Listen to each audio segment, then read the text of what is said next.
Canines are our passion. They are our addiction. They are our way of life, right down to the very core. And without them, we would be lost. The canines of this world really are something to behold. They assist us at work.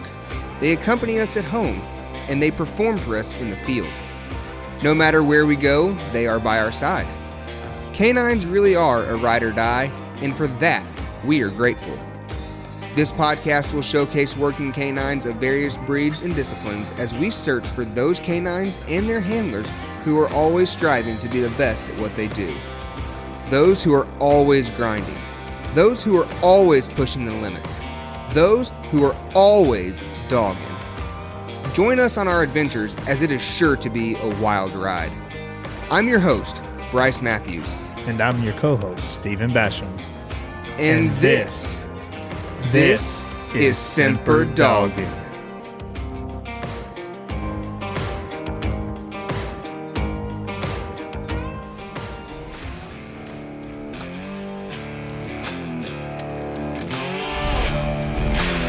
The Semper Doggin podcast is proudly presented to you by Froggy Bottom Outdoors.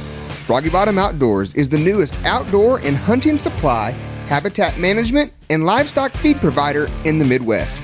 With a wide variety of products, a unique business model, and a dedicated team of individuals who are eager to provide their customers with an unparalleled shopping experience, you will not have to search any further than Froggy Bottom Outdoors. With brands such as Garmin, Yoder Nylon, Banks Hunting Blinds, Razor Hunting Gear, Purina Mills, Kalmbach Feeds, Inukshuk, Real World Products, and many more, Froggy Bottom Outdoors has you covered from the farm to the woods. Visit FroggyBottomOutdoors.com today and follow them on Facebook to see how they can help you. Not finding what you're looking for online? No problem. Feel free to give the store a call at 765-330-2098. The team at Froggy Bottom Outdoors is excited to get to know you and would be glad to answer any questions you may have.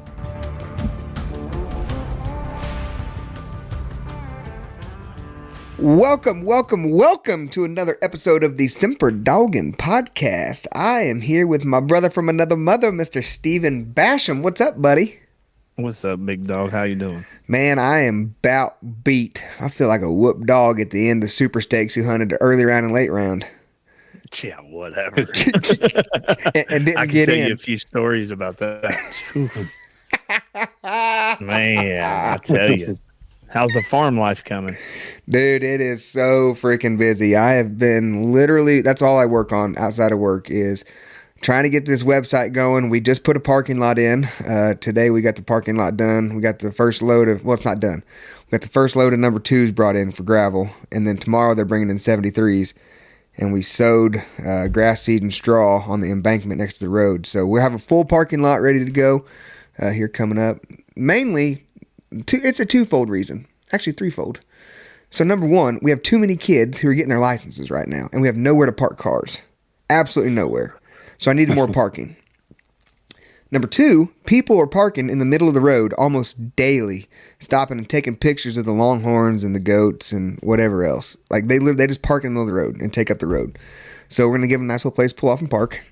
Number three. You going to charge them per photo? No. Because we're gonna get them whenever they stop in at our new farm store here. Hopefully in the next few months. I'm wanting to do like an in-person, like an actual location farm store here. So the online website's getting ready to launch here in the next couple weeks. So everybody will be able to order their goat and their beef and their chicken and eggs all online and be able to deliver it right to them up here in Miami County. So we're not doing anywhere else right now. But we have a couple different drop-off locations. But literally, that consumes all my time. So, I mean, I'm just busy. Busy. Well, we talk about time, and we got a feller on here who he's going to talk to us a little bit, Mr. Shawn Fore. Congratulations on your win last weekend. I appreciate it. And I appreciate you both having me on. Hey, no problem. It's been a long time coming. I know you've been knocking at the door. And, guys, you're going to hear some stories from a dedicated coon hunter.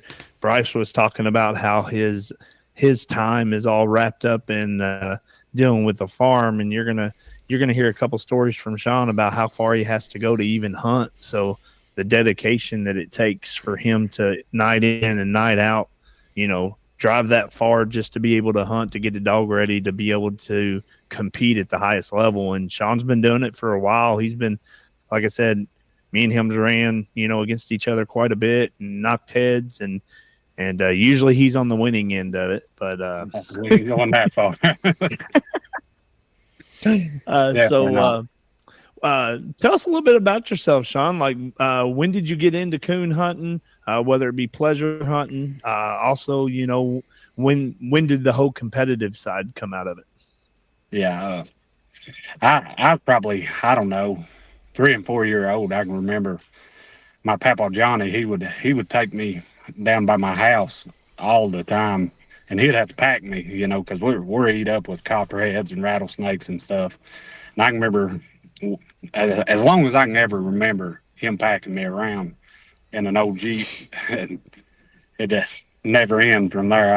I loved it. Well, hold on a second. Let's back up. You're ate up with copperheads and rattlesnakes and all that. What part of the country are you hunting in here? Where are you from? I'm from Williamsburg, Kentucky. It's right on the Tennessee line, southeast from Kentucky. Gotcha. All right. Sorry, I don't mean to interrupt here, but guys, I'm learning just as much about Shawn as y'all are tonight, so I'm excited about this. I want to know all the details. Real quick, I just want to cut in just for a second on that. You said southeast Kentucky. How far are you from all of the catastrophic weather failure they had down there? I got to be pretty good north of there. Okay. I think right around like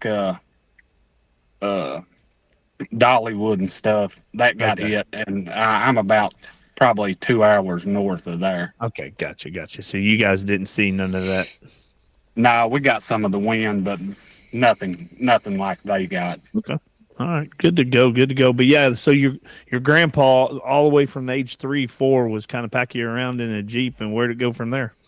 Yeah, then my Uncle Danny, which hunted with my papa all the time, and he started taking me, him and my cousin Craig, and that kind of were getting into the competition side. They like to go to hunt some, UKC hunts and stuff, and they let me take their dogs, and man, I went from loving just coon hunting to loving competition hunting, and it just kind of went from there. I just, my cousin Craig, he would haul me wherever, and then went on years later. I got to hunting for my buddy Jeremy Wilson, and we had some luck. And then Doug Miller, the one I hunt for now, he really, hired me just to hunt, and man, he's been amazing. That's all. He lets me go pretty much wherever, and he just super good dude to hunt for. And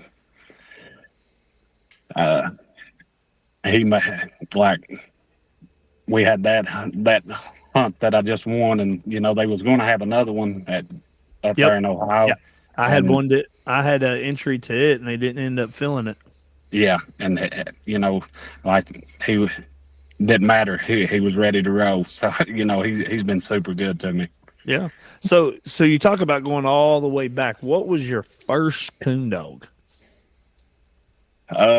First coon dog, probably my papa. He'd give me a female. I don't even know if she was registered.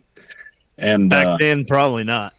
Yeah, I'd say not. And she wasn't much, but she would tree a cone. I was probably 7, 8 at best, and that's probably the one I remember being the first one I ever had. He raised them, and I ended up giving her back to him. Okay. And because I hunted with him all the time anyway. I mean, I lived right next to my papa, and heck, he done all the feeding and stuff. So it wasn't like he'd give it to me, but it was still his. When did you first start getting into the competition side of it? I would say probably, I was probably more like 15, 16, about the time I got my driver's license. I started going to some UKC hunts, and then just went on. And I think in 2009, I went to my first ever PKC hunt, and it was the World Hunt actually. Ooh, first ever. That sounds like me throwing Bryce into the mix. So a little backstory, Shawn, you probably don't even know. I found Bryce sitting at a 7-Eleven with half pant leg up, trying to hitchhike down the road. Now we got mixed up with. I was looking for somebody to handle a dog, and Johnny Hamilton said, "I know this feller. He's not too likable, but he can call a dog." And so he introduced me to Bryce, and Bryce started, hunting dogs that I'd get qualified or whatever, and I just threw him into the mix. I mean, all the way down to even Jed. I called him up and said, "Hey, I got 2 dogs that are qualified for the world. You're handling one of them." You see, Shawn, the difference between Basham and I is that I can actually close a game. He gets him open and he can go like the first 6 innings, but he can't finish the final 3. That's the difference here. Tell him to draw a longer straw next time. Yeah, I know it. Shawn, when you was getting started there, like you said 15 or 16, was there youth hunts or anything that you run around, or did you just jump in with the big timers and just get in it? Yeah, no, I never went to a youth hunt ever. And there's a lot of big time hunters right around me. I mean, just in my town, you got like Jerry Raines, Mike Begley, Cody Main, Daryl Main, several big name hunters. You said the last name Begley. You know Stephen Begley? Not that I know of. He's a hunter down there in Kentucky. He come up here and hunted with me one weekend. Good dude. Been Facebook friends with him for a long time, but I was just curious if you knew him or not. I was going to give him a shout out. Anyways, we'll give him a shout out anyway, Stephen. Glad you're listening. Yeah, so, I've seen that trend a lot, especially, down south. Like, and I say down south, southern Kentucky, northern Tennessee, and a little further south. It doesn't seem like, from my perspective, the youth stuff is that big down there. I mean, it's like just jump into the wolves and sink or swim. Yeah, for sure. Like, I know Cody, he run a few youth hunts, won the youth world and stuff, but he's probably one of the only that I know around me that probably ever hunted a youth hunt. Is that Cody Main? Yeah. I hunted against That's him. because the way that we were raised, me being from Kentucky myself, it was more like a family event, right, Shawn? Yeah. You had your dad and your uncles and your cousins, and you'd go out there and waylay each other and shooting coons out. And it was just I've talked about it on this podcast before. Coon hunting back in the day was different than it was now.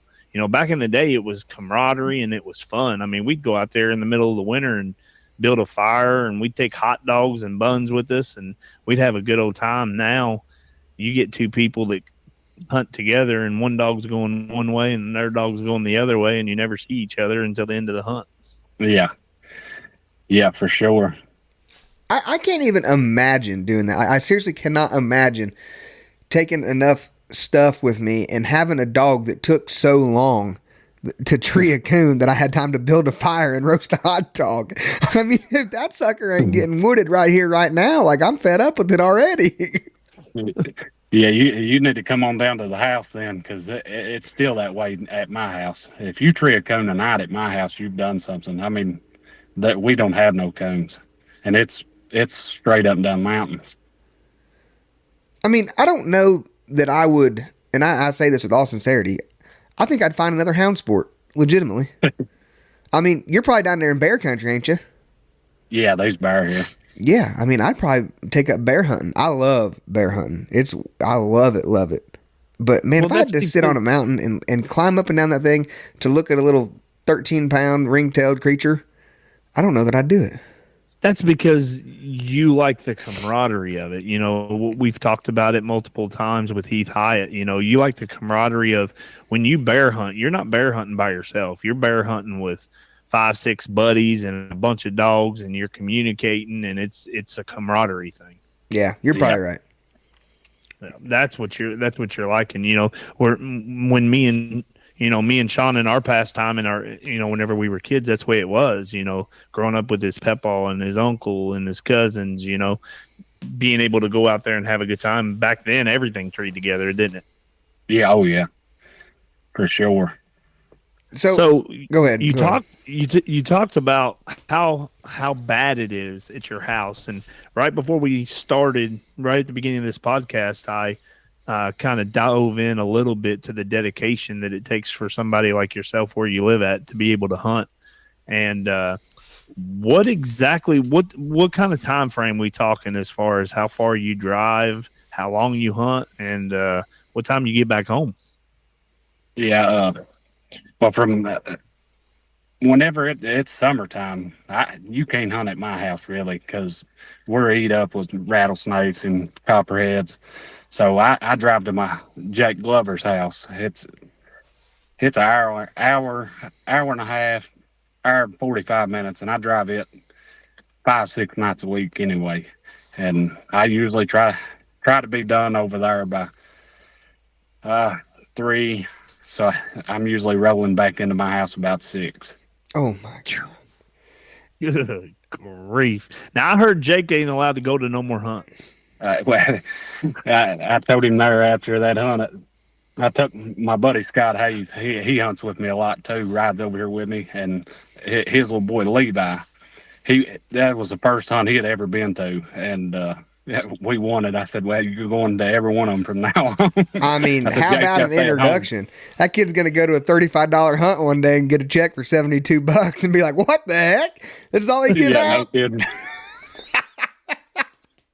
So how did that new truck? Hold on. You're getting ahead of yourself. I know. I just had to jump in there and ask him. No, pump the brakes. I mean, so Shawn, you said earlier that who'd say you're hunting for now? Doug Miller out of Richmond. Doug Miller, gotcha. So are you hunting for him full time? Like that is your job? You're solely coon hunting? Yeah, I am now. Yep. All right. So explain. What'd you do before? I worked at a school down here for a long time, and it gave me enough freedom to hunt. And then me and my wife got together, and we had a couple kids, and the school job really, just wasn't enough. So I went to driving a truck, and got to having a little bit of health issues, and was off. And that's when Doug, he's like, I'd like to hire you, full time just to hunt for me, which, he was just now getting into it.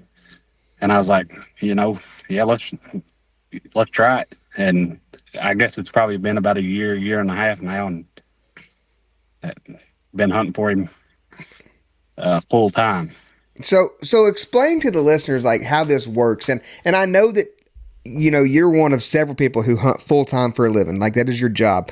And I know that every case is different, but some people that I talk to, they just can't fathom the fact that somebody is running coonhounds at night for a living. So explain to them like the dedication. Like, do you have a certain time where you're like, okay, hey, I'm clocking in at 10:30 tonight, and then I'm hunting till 4:00. And like, do you have set hours? Do you have set days? How does it work to hunt full time? There's no set nothing in coon hunting. I mean, of course, you turn it loose, you don't know when you're getting back. And I just try to hunt as much as I can, trying to get ready until I feel like they're ready, and I'll give them I may give them a night off here and there. It's just different all the time. I usually hunt about all night. Is it, now that it's a job, has it taken away from your passion for the sport of coon hunting?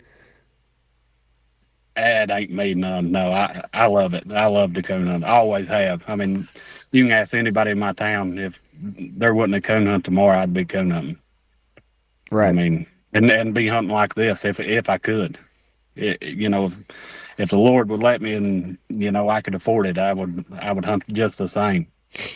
Yeah. So and like Basham said, you just come off of a really big win, which we're going to get to. We're not going to put the cart in front of the horse, even though he already foreshadowed this a little bit. Has there been moments in your life or in your career that have like kind of brought you to where you are? Is there anything that you can look back and be like, man, whenever I won this hunt, that was big, and looking back at it now, it wasn't as big as what you thought it was back then? I can remember back, they had the houndsman hunt in Dix River there, and I won it a couple years, and I thought that was just a crazy win. Mm-hmm. Looking back, I mean, all you won was a light and a dog box, But to me, it was so much more. And at that point in your career, that was a big deal. Yeah. And those are stepping stones to get you where you are today. Oh, yeah. I mean, you just never know when stuff's going to fall into place for you. I'll say, God definitely play, you got to look up to him, and when it's your time, it's your time. So a quick question from the listeners, that kind of, I got a friend that has a hard time of winning late rounds, and he's wondering, at any time in your career, have you ever felt like the stars just aren't going to align? Like what the heck am I doing wrong? Who's your friend there, Basham? Man. Are you sure you're not talking for yourself? Easy, don't give it away. It was a secret. For sure. I mean, I think that I've been in that truck hunts that made like 6 or 7 of them that I've got in the top 16. And then the one before this one, I got in the final 4, and my dog just give it away. I was like, man, I'm just never going to win one. Just getting down, and then turn right around at the next one and win it. And I was like, holy crap. And even that one was suspenseful, which I won't put the cart in front of the horse, but that one was suspenseful. I mean, I was up watching that one, so we'll get to that in just a few minutes. But yeah, it's ebbs and flows coon hunting, because the moment you think you have your dog ready and you take him to a hunt, he's not ready. And then the moment you think he's not ready and you take him to a hunt, he shines. So At what point, and I know every dog's different, but at what point do you feel comfortable going to a hunt like this? Oh, Lord, I don't know.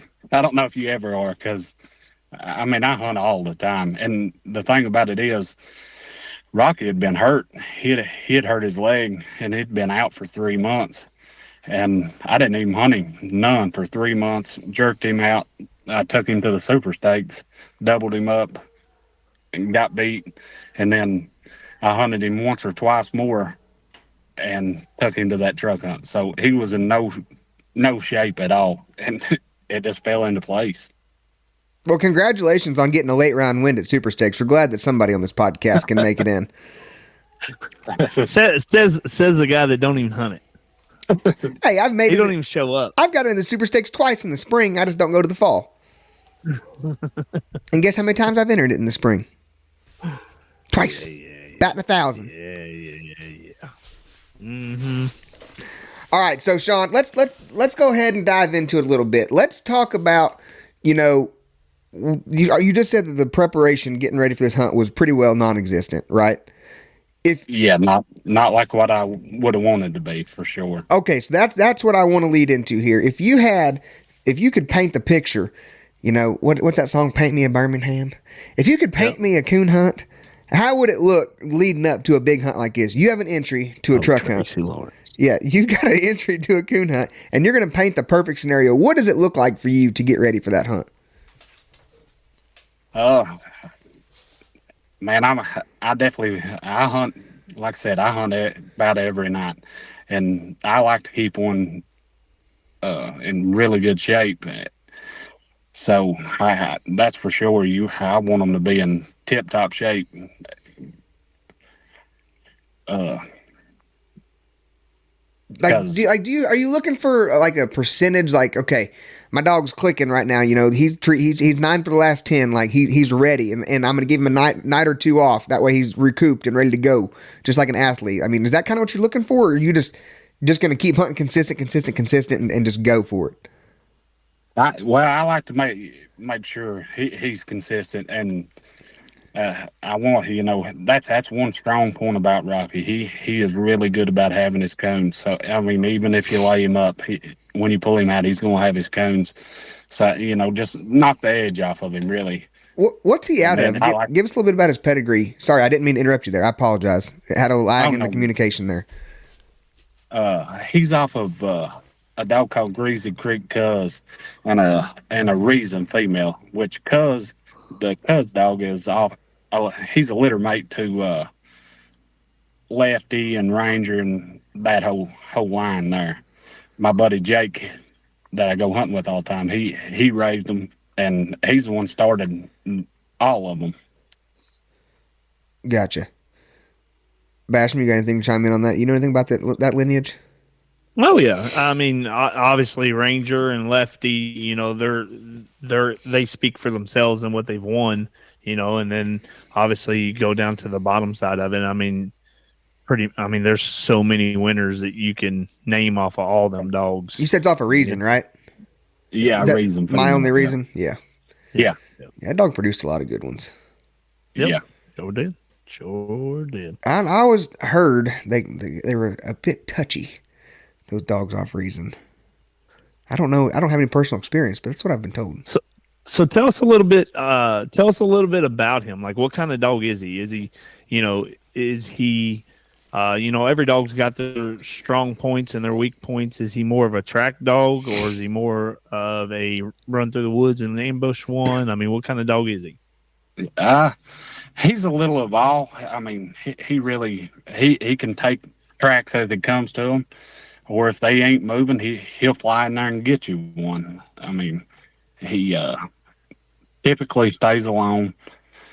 For 99% of the time, he's a dog. You know, Yep. but got his cones. I mean that. And if dogs are honest, he's going to be a good strike dog. But in today, he's all over the board. He could strike for a quarter, or could strike for 100. Is there certain terrain that you feel comfortable, or you feel better taking him to? Like, are you looking for hunts in certain terrain, or you're just going to the next one that's available? For the most part, now I took him to South Carolina down there, and it was in water, all night long, and he just did not look good. That's the only play, I don't that I can say that he just wasn't himself. Anywhere else, like I like big woods for sure, like instead of those field edges and stuff. But he does good in field edges too. But now that big water, it seemed like he struggled a little bit more in that big water. He still treats some cones, but not like he was. Right. Yeah, absolutely. So walk us through this truck hunt. You got there, and tell us about your first catch. You remember who you drew and how it went? For the most part, Give us the Cliff Notes version. Friday there, I hunted his brother early and got beat, so I hunted Rocky late and drew Logan Ray, Van Cleek, and I can't remember that other boy's name. I know his dog's name was Willie, and Logan was hunting Tonk, and Van Cleek was hunting a pup called Fatty. Patty from J.R. Wall. Yeah. Hey, that Tonk dog is the real deal. I've seen that sucker look good. He's beat me right. He looked good that night. He took a bad break right out of the truck. I strike.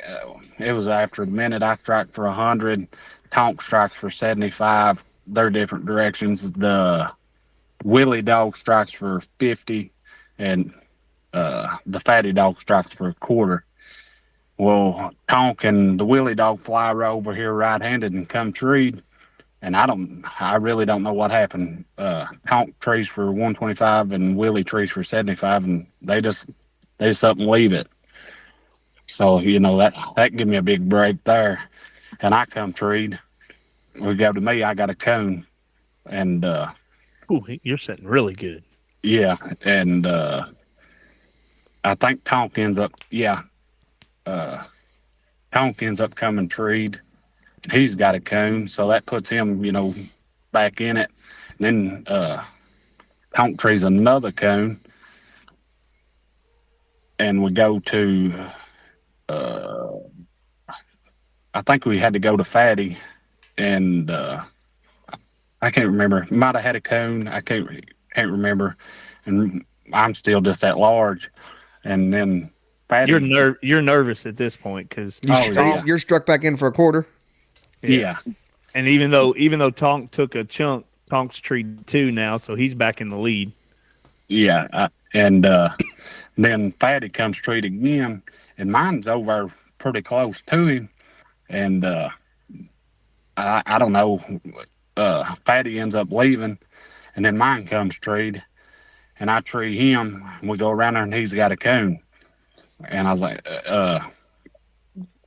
so that puts me back in the lead, and there was just a little bit left, and Logan had a chance there because he turned loose with like 4 or 5 minutes left. If he trees another coon, he beats me on tiebreaker, and just he didn't come tree during the hunt time. He come tree after, and I slid through that one. Are those 4 or 5 minutes? Are them like gut wrenching for you? Because I know me in those situations, I am a nervous wreck. I was way, of course, I know Jens probably watched that live, and that was awful.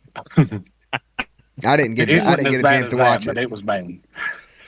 Oh, we'll get to it in a minute, Bryce. We'll get to it. All right. Well, keep walk us on through there. So you've made it through the first round. You're sitting pretty. You're in the top 16. You get your picture taken in front of the truck.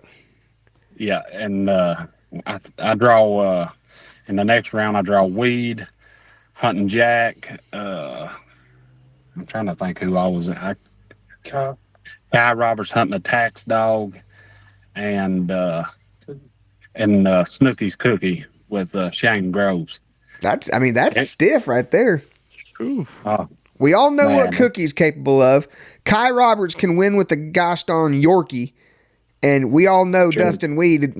He's going to pack a good one, and Jack's a good one. So you're up there with the Jack's good. Jack's been on a roll. Yeah, Jack has been on a roll. So, goodness gracious. Yeah, we cut loose on that one. Jack strikes. No, I take that back. Tack strikes for 100. Jack for 75, Cookie for 50, all under the minute. And mine's not even been heard from yet. And Tax and Cookie, they blow out. And Jack, he keeps barking.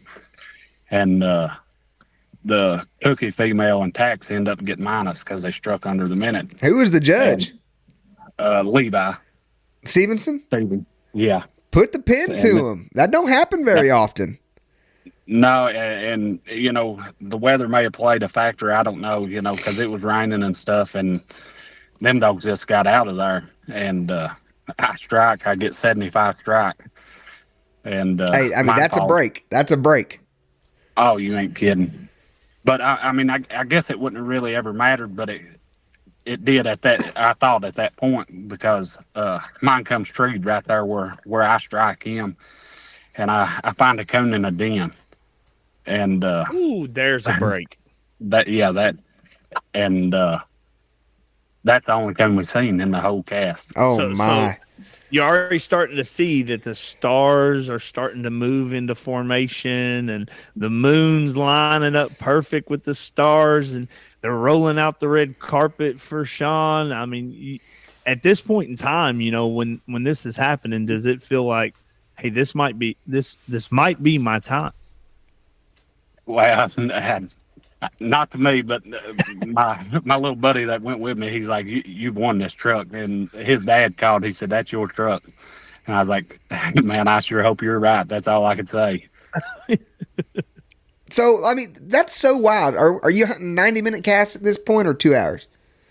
2 hours. So you've got a world champion, you got a handler that can win with a Yorkie, and you have the all-time money-winning handler who is packing a darn good dog, and y'all tree one coon in 2 hours, and you're in Ohio. Yeah, it was. That just don't line up. No, we made some more trees. Like I know Jack made a couple den trees, and the Cookie female, she made a couple trees, den tree and another circle tree, And I don't think Tax. No, he never got treed. But I mean, like Or not. the chances of those dogs making trees and not seeing a coon, especially in multiple trees, is like slim to none. Oh, it was. All I can say is it bound to just been my time. Yeah. Well, I mean, Cookie speaks for herself, with her accomplishments, and then both Tax and Jack's been on a roll. Tax went up to, him and Kai went up. They got on the front cover of the freaking Pro Hound. Won Labor Day Classic. Yep, winning Labor Day Classics.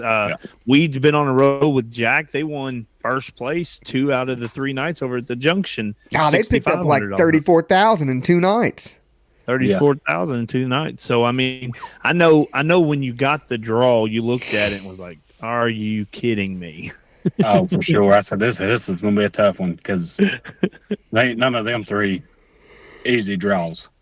But there isn't a better feeling for a guy like yourself from small town USA, drives an hour and a half to go hunting every single night, pounding, to draw 3 guys like that and then come out a winner.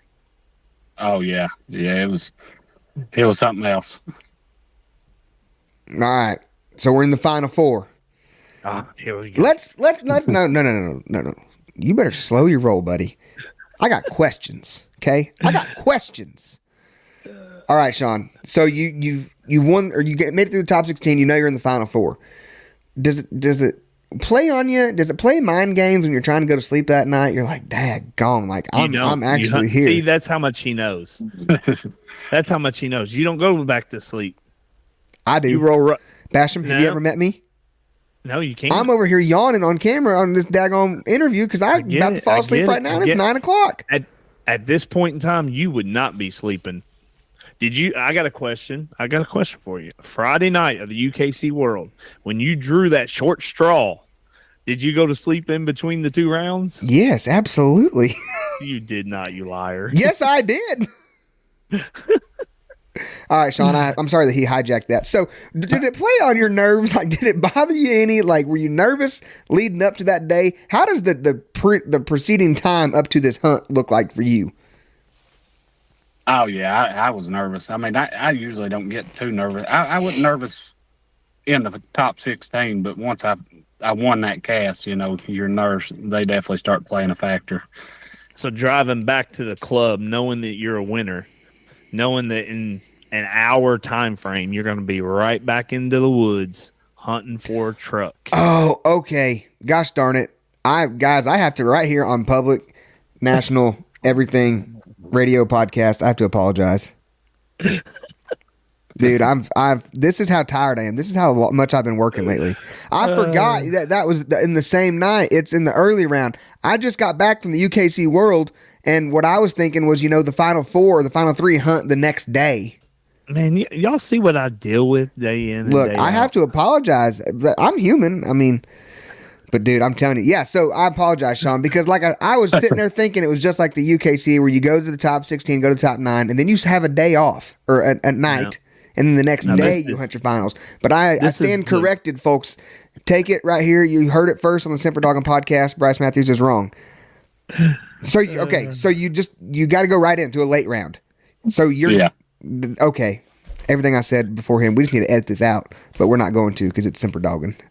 It's Semper Doggin. We just keep rolling. But yeah, so you leave the woods. You know that within an hour and a half, I know you're making a phone call to your buddies. You're talking to Doug while Doug's smoking a cigarette. I learned that from the live feed. And you get back, and then what's the feeling like in the room between you and the other 3 guys? See, real quick, I know one of the other guys. I know the guy that you walked to at the very end of the cast, which I'll let you get to that.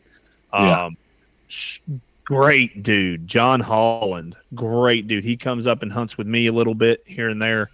He just purchased Hank, and I know this was his first ever pro sport hunt. So I know between you and him, both of you guys were probably on pins and needles. Oh, so for sure. What was the feeling in the room like? I don't know how to explain it. It wasn't, everybody just everybody was just talking. It wasn't. Yeah. You just ready to get it over with. Yeah, I think so. I mean, Nicky, he's been in everything, so it was nothing new to him. And Hold on, let's lay it out. Who's the final four?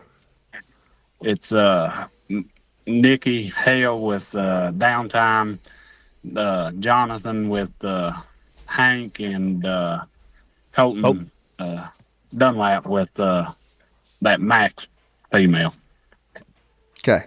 So Colton's won a bunch too, and they wasn't probably near as nervous as me for sure, and it was just pretty laid back really at the club waiting. Okay, Walker's do the cast. I'm ready to hear it. Basham's been chomping at the bit for daggone 40 minutes now, wanting to hear this part of the story. I watched it live. All right, well then you can tell us your side of it too. But didn't watch it. I didn't know nothing about it till I woke up the next morning and saw it. So I'm ready to hear. I'm ready to hear all about it. You're gonna get excited listening to it because I know you. All right, let's go. Let's roll. It was definitely nerve wracking. I know we turned loose and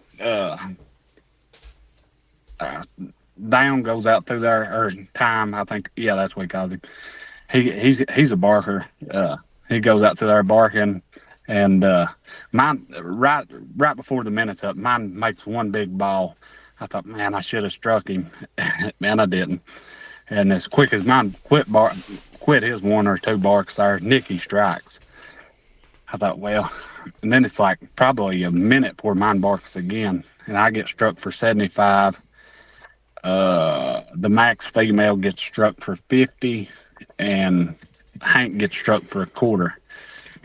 Right after that, Hank comes treed, and he trees him, and Nicky trees in there with him for a quarter.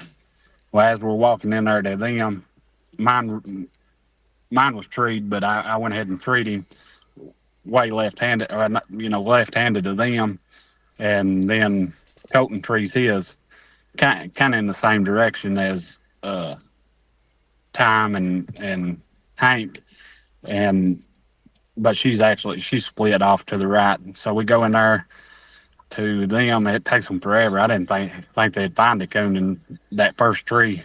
Nicky finds it, sitting down low. Recut them. Time gets struck back. We go to me, and another one find a coon in a den. Our judge does, and I was like, oh, here we go. And the one that was struck for 100 ends up, treated for a quarter. So that was a big break for me too. Me struck for 75. I recut him, and we head to Max, and she's got a circle tree. Well, on my Garmin, I can tell mine's done treed. I just can't hear him good. And Time comes treed in between where Max was and where mine's at. So we go to Time, and he's got a circle tree. And I finally get mine. No, Colton strikes and trees his, and I strike and tree mine the other way. But Colton, we go to Max first. She's got a coon. And come back to me. I got another coon. So we're both recut, and Nicky trees Time again way through there, and so does Jonathan. He strikes and trees his way through there. Well, we go in there, and Nicky's is off running, so he takes a pump and go on into Jonathan, and he's got another coon, so that gives him 300. Max has got 150. I've got 350. So mine's still at large, and Max, Max is struck, and mine's over there, gets over there toward her and gets struck, and they're screaming a track down through here, and mine comes treed, and I sat there, and Max comes treed, and I sat there, and Basham, what are you laughing at? Because as he's playing this, I'm replaying in my head Greg Maynard's comments on this live feed, and Greg's saying, "What is he doing? What is this boy doing?" And so Colton actually ends up getting first tree on him. Yeah. And he takes second, and Greg looks over at him. And, oh yeah, you took 50. Greg turned around, looked over at him, and said, "You just gave it away, boy." And so I've worked on the dog so hard, for being around anything, that's what had me scared. I felt like I could easily treat him for first, and I was like, man, where that female was right there with him, I was like, as quick as I do, he'll leave, and this is going to cost me no matter what. So I treat for 50, thinking, well, as long as Jonathan don't come treat again, I'm still in first. And going there, we got another cone that gives me 425, and we're leading off of it, and Jonathan gets his struck and treat way through there. And I thought, man, I just give his truck away. I said, that's how far of a walk was it? He had to be over a mile. He was a long way. Yeah, so here you are, you're sitting at 425, knowing that if you would have took first on that tree, you sewed it up. Nobody can touch you. So he ends up taking third. But what if you would have took second here? Does that get you tied? Does third tie you? Like, where does third put you guys right now if Jonathan has a coon? He would have beat me because by a quarter. All his trees were three. Let's see. No. You would have beat him on. Yeah, you would have beat him on. He would have beat me on most plus tree points. Yeah, he would have. Okay, so he beat you on tiebreaker. Yes. Yeah. If you go in for 50. No, if he goes in for 75. If you go in for 75. Okay, so you had to have first tree. Yeah. Yeah, or like the only reason I done tree for 50 was to protect yourself. Really, I guess. Yep. He was playing defense. Hey, sometimes the best offense is a good defense. Hey, so like I said, the reason why I laugh about it is because Greg Maynard's comments, the whole time he's looking at Shawn saying, boy, you just gave away that truck. And so here, let's paint a picture for you, Bryce. He's sitting at 425 plus. He pulls off of his tree. He's sitting at 425 plus. He's got Hank sitting at 300 plus. Max is sitting at 300 plus. Oh, it gets even better. We're about to even paint you a better picture, Bryce. Paint me a coon hunt. So John strikes and trees Hank through the country. Over a mile, they said. They cut Max and they cut his dog loose. And tell Mr. Bryce Matthews what those two did. Well, yeah, I thought we had plenty enough time to tree another cone. And we did. We had probably, 15, 20 minutes. And they suck back and go to that same tree. And, come on. And I was like, oh, no. Of course, we ain't going to tree them now. And so we got to walk that mile, I do, mile and a half or whatever it was in there sick, thinking it's over. Because if Hank's got a coon, Hank's got 450. And Mr. Shawn Fore's got 425. What is the rules in pro sport? And I've only hunted a handful of pro sports, so I'm not up to date. What's the rules on going back to the same tree there? If we'd have treated them, or one of us would have treated, we'd have both took 125 minus a piece. Gotcha. But because John got treed in so far away, they were never going to run stationary or anything because by the time they get to John's, the hunt's going to be over. Correct. So I'm following. I was just doing that for my own personal knowledge. It all boils down to a mile walk. Shawn, every step's got to think, all I had to do was take first tree, and this dog can't beat me. But now I'm walking a mile to a dog, and if he's got a coon, I lose. Yeah. And I've hunted with Hank quite a bit too, and what I seen that dude's got him. I was like, oh man, here we go. But so I bet it's a good 30 minutes on the live feed where they're just walking to this dog treed, And I mean, the whole time, you can just feel the tension on Shawn's part, knowing. And Greg, it didn't help that Greg had to mention it at least 15 to 20 times. Is Maynard judging this thing, or is he just walking along commentating? Play by play.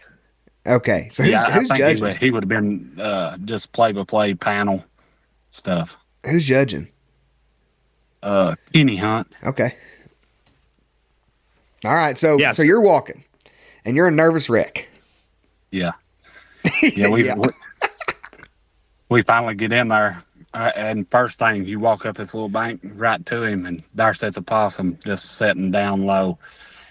And man, it relieved me in a way, but literally the week before that, me and my buddy was out hunting, and we treated a coon and a possum in the same tree. I mean, the week leading up to that hunt, me and him had treated a possum and a coon in the same tree. I was like, oh man, I just hope he ain't got a coon. Which, I mean, he may have had a coon in there because it was a den, and it was a mess all around him.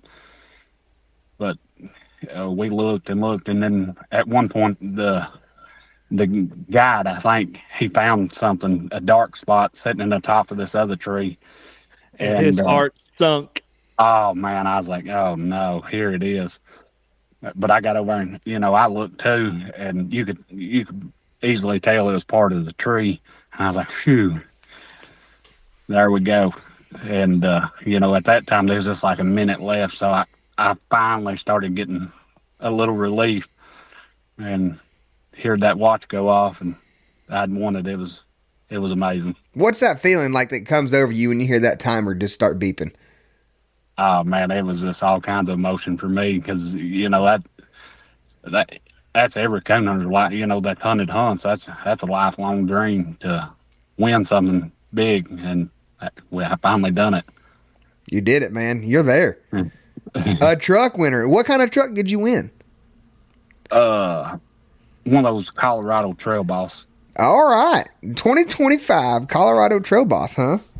And I think Greg said it perfectly during his interview. He said, "This is why pro sport keeps doing what they do," and not to throw shade at you at all, because that's actually the complete opposite. But in his interview, Shawn got emotional, as any of us would. You're out here day in and day night, just driving and driving and driving, and get so close, and you lose and you lose and you lose, till finally you break through. You get that win that you've been trying for. And it's like you said, it's so many. I mean, I've never got there, so I can't tell you what it would feel like, but I can only imagine just watching your face and your reaction. I remember, you probably do too, when Greg finally broke his slump, and he won that truck, and he was an absolute wreck on his interview, because it's just, like I said, you push so hard and you put so much effort and time and heart and blood, sweat, and tears into this thing, and to finally break through, it don't matter what kind of man you are, there's just no holding back. Yeah, definitely not. I'm not one to get on camera at all. If you've ever seen me, I'll go in the clubhouse, sign up, and I'll go back to my truck. I try to. It ain't that I just get nervous, and there I was, just all that emotion, and I was like, oh man. So, like, when you're driving back to the clubhouse and you get all the pictures taken, everything said and done, how does it work? I mean, I've actually wondered this, and I've never asked anybody, like, what is the process after that? Do you actually do they have the keys and the title and everything right there, like you take the truck home, or do you have to, like, wait like a gun? Whenever you buy it, you have to wait 5 days before you can get your prize? Like, how does that work? And now you take it straight home. You got to call and get your title and stuff, but you get the truck right then. Did you drive it home? Yeah. That's a good feeling, wasn't it? Oh man, you ain't kidding. Did the dog ride in the front seat? No, because I knew, me and him, we had done talked about it. We was gonna sell it. I didn't want to get it all nasty, because he was a muddy mess. So that's just, you've already kind of opened the door there. Like, when you're hunting for somebody full time, obviously you have to split winnings and earnings somehow, some way, and everybody has their own way of doing that. But like when you're going to a truck hunt, you go in there knowing fully, you have full understanding that if you win the truck, you're probably not going to keep the truck. Yeah. Which I mean, like Doug, he gave me the option. I could have bought him or whatever if I wanted to keep it.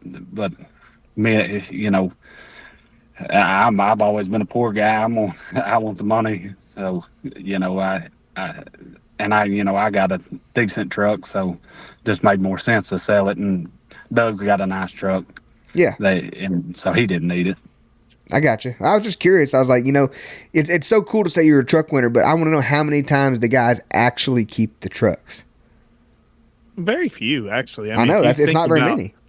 I mean, if you really think about it, Logan Ray kept his, even though it don't look like it's a brand new truck anymore. It's his hunting truck. So Logan Ray kept his. I think Ward kept one of his. Yeah, he might have got rid of it. He's only won 5 of them, so yeah, might as well keep one. Yeah, I know. Strickland ain't keeping none of his. I think Duels won 2 of them. I don't think Duels kept one of his. I think he kept one for a couple weeks, but I don't think he's kept either of the 2 he's won. I think it's just financially, I think it just makes more sense to get rid of them just because, like you said, there ain't very many people going to these hunts that are owner handlers. Mm-hmm. Now, like John Holland, if he would have won it, he would have kept it because that is his dog, that is his entry, that is his money, he is the owner, handler, trainer, everything. That's pretty cool. So if he would have won it, John would have kept it. But like I said, it's just financially, it really doesn't. In most cases, it don't really make sense. I wonder if Engel kept the Black Widow. He did, because I've seen him drive it. Yeah. Yeah, you're right. I saw him pull up. Heck, it was at Winter Classic down in Batesville, Mississippi. Truck. That I saw him driving that Black Widow truck. Yeah, that's $100,000. That was the same time that they had the Jarvis Umphers 100,000 hunt going on right there close to Batesville, and I saw Engel at a gas station down there driving that truck. So, all right, Shawn, you've won the truck, and does life just go on after that, or do you take a 4 or 5 day vacation and think about what you've done, or are you right back in the woods after it? I think I took Sunday off, and then I went to hunting Monday. Good grief. God bless it. I went a UKC hunt, and I take 3 days off just for myself. Pat on the back. So what's next? I just whatever. Really to say what's next, I don't know, but we'll definitely be up. Whatever the next one is, we'll be there. Good deal. That's awesome, man. Well, Shawn, hey, I've had a blast learning about this. Like you were nervous about coming on here, but I think you did a great job, man. I appreciate it. Thank you. I'm definitely not a speaker. No, you've just been great. I've learned a ton. Whenever he was on the phone call, whenever I was getting him on here, he said, "Hey, you're gonna have to carry me through this." He said, "I'm not good at talking." We didn't have to carry nothing. I said, "Me and Bryce are good at asking open-ended questions that make you answer." The only thing Shawn and I got to carry is the weight of a late round win. See that picture right there? You see that picture right there, Basham? That's a Super Stakes late round win right there. I mean, if you really want to put our wins against each other, I mean, any day, buddy. I'm just having fun picking on you right now because I can. Any day you want to put your wins against mine. But anyways, one quick last thing, Shawn. Anybody particular that you want to give thanks to, shout out to, because I know that you're a lot like me and that it's a family tradition, and you wouldn't be where you're at if it weren't for the people behind you. So go ahead and take a few minutes and give those that deserve recognition a little bit of recognition. Yeah, I definitely the Lord for sure. I mean, like I said, you can't do nothing without Him, and my wife and kids. They spend a lot of nights at home without me there, and my wife does a really good job of keeping everything going at home. I mean, for sure. And Doug Miller, he's been the number one through it all. And Jake Glover, for raising these pups. And, heck, me and him hunt, like I said, we hunt 5-6 nights a week, all night. And he's always right there for me. And little Levi coming with me as my luck, that I want to thank him, his daddy, for letting him go. Scott, he hunts with me a lot. And just everybody's called, text, Facebook message, everything. I really appreciate it. That's been awesome. Basham, before we get off here, though, I got a couple things I want to add in, unless you got something else you're ready to go ahead, buddy. Chomp at. Yeah, guys. So obviously, there's a couple things we just need to touch base on here, and I think somewhere that something that is unique that we get to do with this platform is, we can spread the good, we can spread the bad, we can spread the wealth, we can spread the knowledge, but the best thing we can do is spread the camaraderie with everybody. And there's a lot of people right now who need some support out there. Obviously, we know what's going on down there in North Carolina and down south, with that hurricane come through and just absolutely wiped out towns. The coon hunting family, goodness gracious, what happened in my kitchen? Sorry about that. The coon hunting family here, we lost one of our own this weekend down there in all of that. I saw Boone. Several posts. Yes, sir. Boone, what was Boone's last name? McCreary, I believe. Yep. Right. Yeah, Boone McCreary. So, we lost him. He was out there trying to help others, being selfless, a selfless act, taking his boat out, trying to find some of those victims. And unfortunately, Boone, he left this earth this weekend, and it's just terrible. There's just a lot of stuff going on that people need some prayers for right now. I know right before we got here on this podcast, I heard that Chirpy Birdsall passed away. Those that know Doc and Chirpy, they're big into the show world. Doc was supposed to judge the world this year and didn't make it due to COVID. Him and Chirpy both come down with it, and unfortunately Chirpy passed. So there's just a lot going on right now. A lot of people need some prayer requests right now. So if y'all just take a chance, throw those up there. There's a lot of people who should appreciate it. Definitely, and anything that we can do, guys. This podcast will be going out just in a couple of days.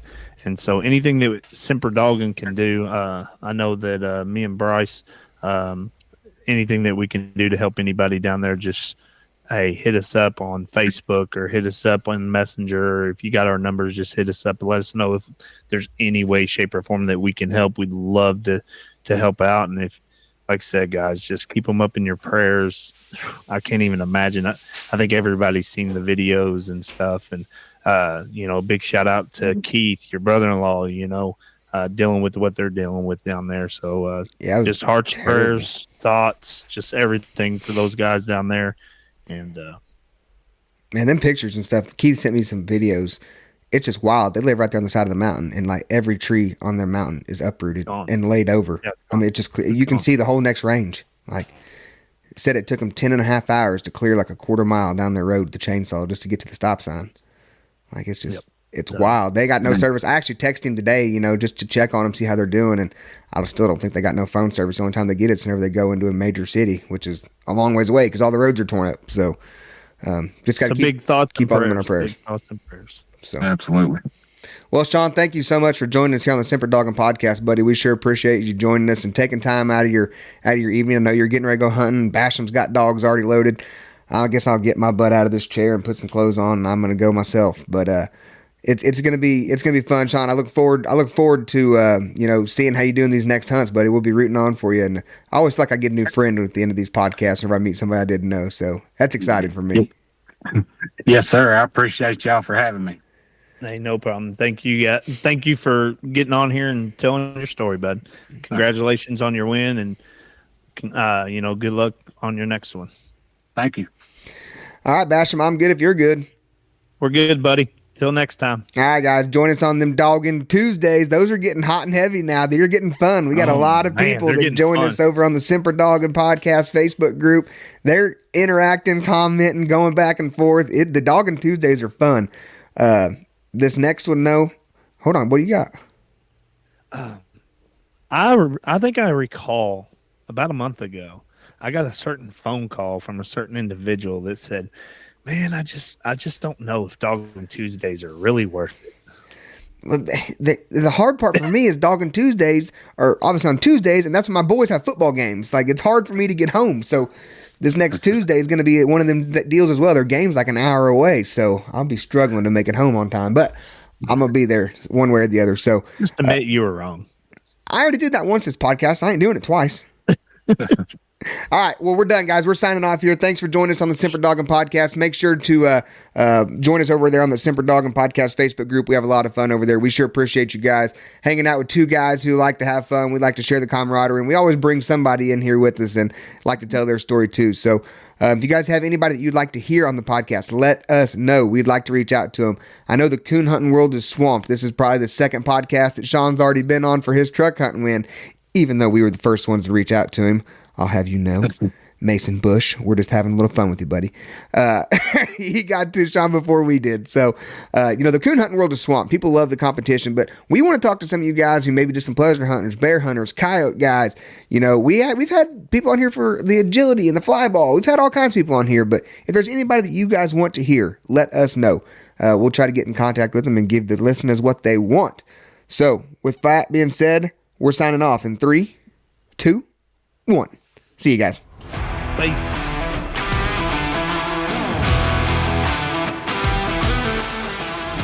We all know that canines can take us to some wild places, and some of those are only accessible by an off-road vehicle. No matter how hard you try to maintain your ride, something is bound to break on one of your adventures. When you find yourself looking for replacement parts, or maybe even a few upgraded parts to further try and prevent a breakdown, look no further than Never Satisfied Off-Road. Joey Goforth is the proud new owner of Never Satisfied Off-Road and is ready to serve you. Performance accessories such as lift kits, portals, tires, and more can all be found at Never Satisfied Off-Road. Located in Covington, Tennessee, the team at Never Satisfied Off-Road is ready to ship parts and accessories for your ride anywhere in the country. As their new website is currently being built, be sure to follow them on Facebook at Never Satisfied Off-Road 23 to keep up to date on the hottest items and sales. Give them a call at 731-693-9921 to place your order and get your ride ready to follow your canine wherever they may take you. Are you ready for the best part though? Mention that you heard this ad on the Semper Doggin podcast and you will receive a Semper Doggin approved listener discount.